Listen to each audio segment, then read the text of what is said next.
Hello students, welcome all of you in the maths class once again. आज हम start करने जा रहे हैं एक्सरसाइज 8.3 का क्वेश्चन नंबर फर्स्ट का डी पार्ट। अभी तक हमने इससे पहले के क्वेश्चन इसकी लास्ट वीडियो में कंप्लीट कर लिए थे।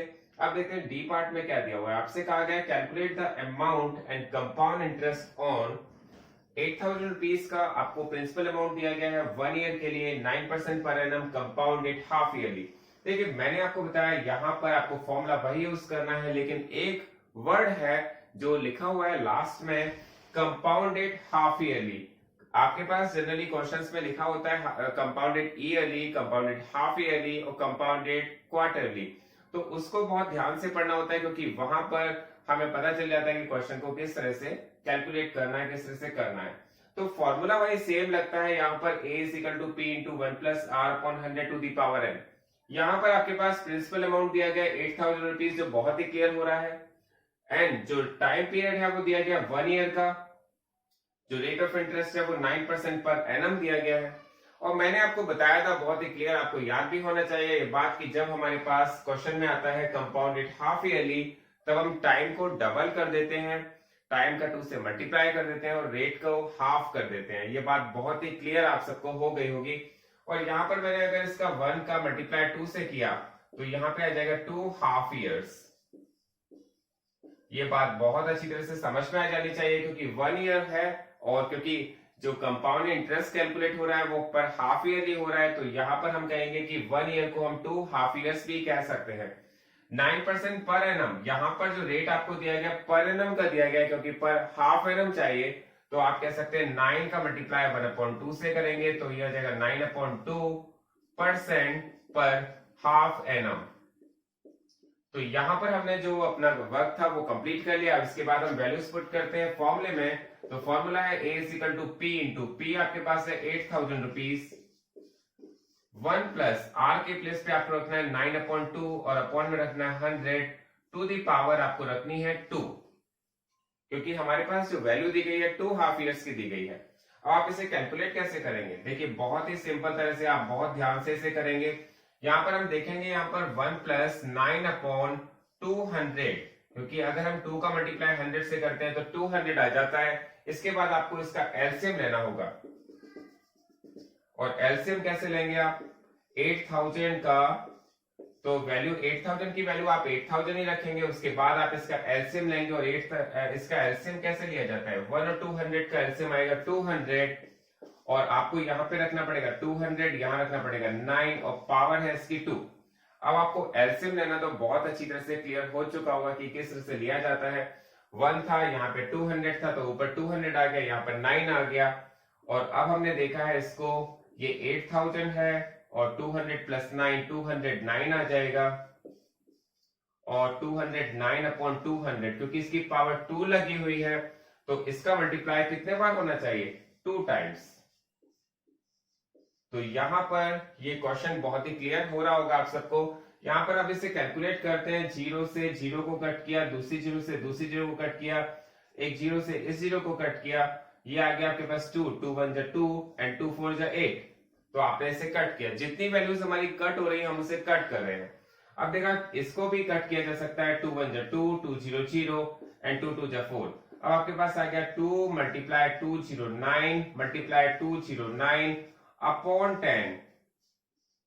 और इसके बाद क्योंकि अब आपके पास जो वर्क है वो मल्टीप्लाई का है, देखिए मल्टीप्लाई का वर्क आपको अपने आप करना है। कैलकुलेट करिए, स्टेप बाय स्टेप करिए। पहले 209 का 209 से मल्टीप्लाई कीजिए, फिर 2 से मल्टीप्लाई कीजिए। आपके पास जो वैल्यू आएगी उसको बहुत ध्यान से कैलकुलेट कीजिए। और मैं यहाँ पे डायरेक्ट इसका आंसर लिख रहा हूँ 87,362। इन सब का मल्टीप्लाई करके आ जाता है 87,362 और अपॉन में रखा है 10। अगर मैं इसका 10 से डिवाइड कर देता हूं तो यहां पे आ जाता है ₹8736.2। तो यहां पर जो हमारे पास ये अमाउंट आया है, ये अमाउंट है हमारा, जो आपसे कहा गया था अमाउंट फाइंड करने के लिए, ये अमाउंट है। और इसके बाद आपको फाइंड करना है कंपाउंड इंटरेस्ट, और कंपाउंड इंटरेस्ट का जो फॉर्मूला है वो है अमाउंट माइनस प्रिंसिपल।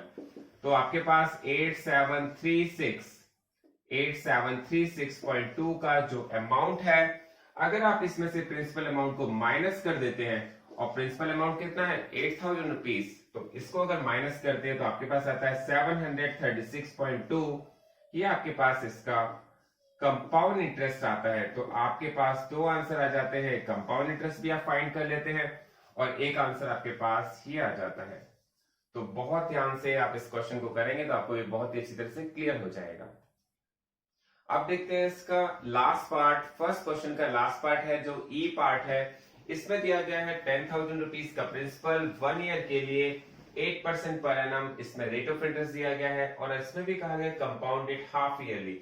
मैंने आपको बताया आपको बहुत ध्यान से पढ़ना है, फॉर्मूला वही सेम यूज हो रहा है, a is equal to p into 1 plus r upon 100 to the power n। और यहाँ पर p क्या है, प्रिंसिपल अमाउंट है 10,000 रुपीज का। ये आप सबको बहुत ही क्लियर हो जाना चाहिए क्योंकि हमने बहुत सारे क्वेश्चन इस तरह के कर लिए हैं। इसके बाद जो टाइम पीरियड दिया हुआ है जिसको हम n कहते हैं, ये आपके पास जो टाइम पीरियड है 1 ईयर का दिया गया है।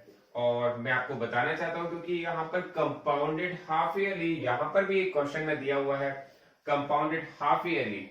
और हाफ ईयरली जब भी होता है आपको क्या करना पड़ता है, टाइम पीरियड को डबल करना पड़ता है। तो यहाँ पर टाइम जो दिया है 1 ईयर का, 1 का आप 2 से मल्टीप्लाई करेंगे तो 2 आ जाता है और हम इसे 2 हाफ ईयर्स भी कह सकते हैं।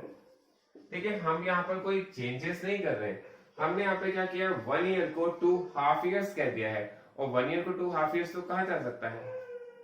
इसके बाद आप देखेंगे रेट ऑफ इंटरेस्ट जो आपको पास दिया गया आर, वो दिया गया 8% पर एनम।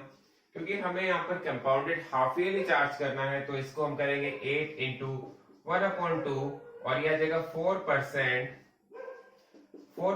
पर हाफ एनम। इसके बाद आप देखते हैं कि यहाँ पर हम इसकी वैल्यूज को किस तरह से पुट कर रहे हैं। यहाँ पर देखेंगे a is equal to p, p के प्लेस पर आपको रखना है 10,000 और 1 प्लस r के प्लेस पर आपको यहाँ पर रखना है 4, अपॉन में रखना है 100 टू दी पावर लिखना है n, n के प्लेस पर आपको रखना है 2 क्योंकि पावर यहाँ पर लगेगी 2। इसके बाद आप इसको कट करेंगे, मैंने यहाँ पे 2 से कट किया, 2 2 जा 4, 2 5 जा 10, 0, 2 1 जा 2, 2 2 जा 4, 2 5 जा 10। आपके पास आ जाएगा 10,000 और 1 प्लस 1/25 और इसकी पावर है 2। अब आपको इसको कैलकुलेट करना है, देखते हैं कैसे करते हैं। यहां पर हमें इसका क्या करना पड़ेगा, एलसीएम लेना पड़ेगा। और एलसीएम लेना आप सबको बहुत अच्छी तरह से समझ में आ गया होगा। यहां पर 10,000 रखेंगे और अगर मैं इसका एलसीएम लेता हूं 25 और 1 का जो एलसीएम आता है वो आता है 25। मैं देखता हूं कि 25 को 1 से डिवाइड करेंगे 25 बार जाता है, 25 बन जा 25, ऊपर 25 आ जाता है। अगर 25 को 25 से डिवाइड करते हैं 1 बार जाता है, 1 बन जा 1 आ जाता है और इसकी पावर है 2। फिर मैंने इसको और ज्यादा कैलकुलेट किया तो यहां पर और ज्यादा सिंप्लीफाई किया है तो ये तो 10,000 है और ये 25 और 1 26/25 है। और मैंने इसको फिर इसकी पावर्स को हटा करके इसको एक्सटेंड किया है। यहां पर है 10,000 और यहां पर है 26 इंटू 26 अपॉन 25/25। तो आप इसे कट करेंगे, कट कैसे कर सकते हैं, 5 की टेबल से आप इसे काट सकते हैं। 5 5 25, 5 2 10, 0 0 0। फिर मैंने इसे 5 से कट किया, 5 4 20, 0 0। फिर मैंने इसे 5 से कट किया, 5 5 25, 5 8 40, फिर इसमें 80 आ गया। यहां पर फिर मैंने इसे 5 से कट किया, 5 8 5, 5 8 5 एंड 5 6 30। आपके पास ये आ गया 16 मल्टीप्लाई 26 मल्टीप्लाई 26। देखिए आप जब वैल्यूज को कट करते हैं, मे भी हो सकता है आपसे पहली बार में मिस्टेक्स हो जाए, लेकिन आप जब इसे रेगुलरली प्रैक्टिस में ले आएंगे तो आपसे मिस्टेक्स भी होना कम हो जाएगी।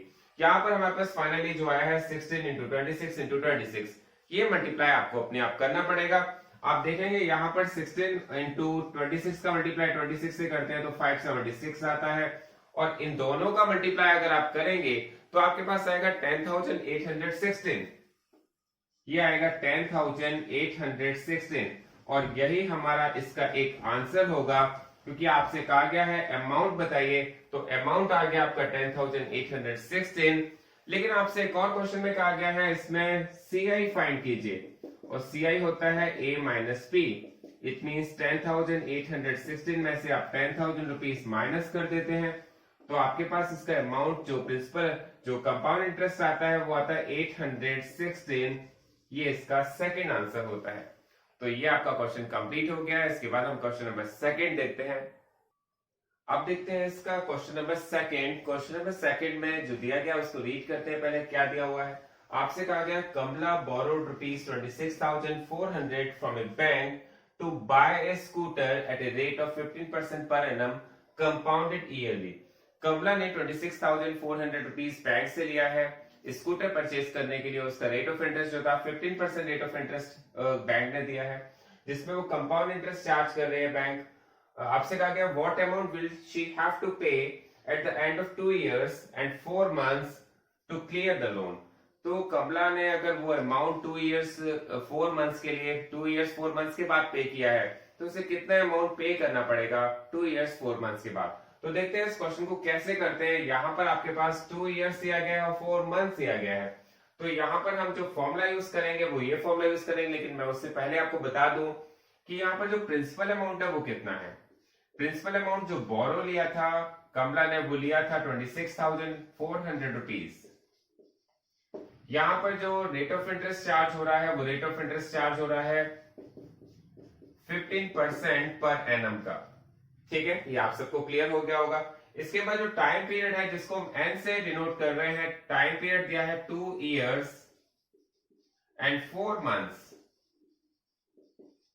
तो एक बात हमें क्लियर हो जानी चाहिए, यहां पर ईयर्स है यहां पर मंथ्स है, तो यहां पर दोनों का ईयर होना बहुत जरूरी है। ये मंथ है तो हम इसको चेंज कैसे करेंगे, हम इसको चेंज करने के लिए क्या करते हैं 2 years, इसको लिख देते हैं 2 + 4/12 years। देखिए कैसे लिखते हैं, यहां पर हमने 12 का डिवाइड क्यों किया, 4 months को ईयर बनाने के लिए हमने यहां पर 12 का डिवाइड कर दिया। ऐसा क्यों किया, क्योंकि हमें पता होना चाहिए कि 1 year में 12 months होते हैं। तो अगर मैं इसको मंथ से ईयर में चेंज करना चाहता हूं तो मुझे इसको 12 से डिवाइड करना पड़ेगा। तो ये भी ईयर्स में आ जाएगा और ये भी ईयर्स में आ जाएगा, और मैं इसे कट करूंगा तो 4 × 4 and 4 × 3 = 12। तो यहां पर ये हो जाएगा 2 1/3 ईयर्स। ये बहुत ही क्लियर हो जाना चाहिए। मैंने यहाँ पर 2 years 4 months को चेंज कर दिया है टोटली ईयर्स में, क्योंकि ये हमें बहुत जरूरी है। ईयर्स में जब तक हम चेंज नहीं करेंगे तो हम इसको क्वेश्चन को सॉल्व नहीं कर पाएंगे। इसके बाद हमने यहाँ पर जो फॉर्मूले का यूज किया है वो यूज किया है a = p × 1 + r/100 to the power n। और यहाँ पर क्योंकि जो मैंने बताया था जब हमारे पास टाइम पीरियड फ्रैक्शन में दिया जाता है तो उसके लिए हम थोड़ा सा फॉर्मूले में चेंज कर देते हैं। जो होल अमाउंट है वो यहां रखा जाता है और जो फ्रैक्शन अमाउंट है वो यहां रखा जाता है। आपके पास फॉर्मूला हो जाएगा a = p × 1 + r/100 to the power 2 + 1/3। जो इसका फ्रैक्शन पार्ट था उसको हम सेपरेटली रखते हैं 1 + 1/3 r/100। इसमें r हमारा स्मॉल है, सॉरी इसमें r स्मॉल रखिएगा। तो यहां पर हम इसे कैलकुलेट करेंगे, अगर वैल्यू को पुट करेंगे तो हमारे पास आएगा p के प्लेस पे 26,400 हम पुट करेंगे। उसके बाद पुट करेंगे 1 + r आपके पास दिया है 15% का, तो आप इसके प्लेस पर 15% पुट करेंगे, पावर रखेंगे 2। उसके बाद आपको यहां पर क्या करना है, यहां पर तो आपने 2 years का फाइंड कर लिया, इससे आपको 2 years का फाइंड हो जाएगा। अब 1/3 years का क्या करें, 1/3 years का मैंने आपको बताया जो फ्रैक्शन की वैल्यू होती है आप उसे सेपरेटली रख लेते हैं। तो यहां पर हमने उस वैल्यूज को सेपरेटली रख लिया है। अब आप इसको कट करेंगे तो यहां पर अगर मैं इसे कट करूं तो 5 × 3 = 15, 5 × 2 = 10 और ये 0।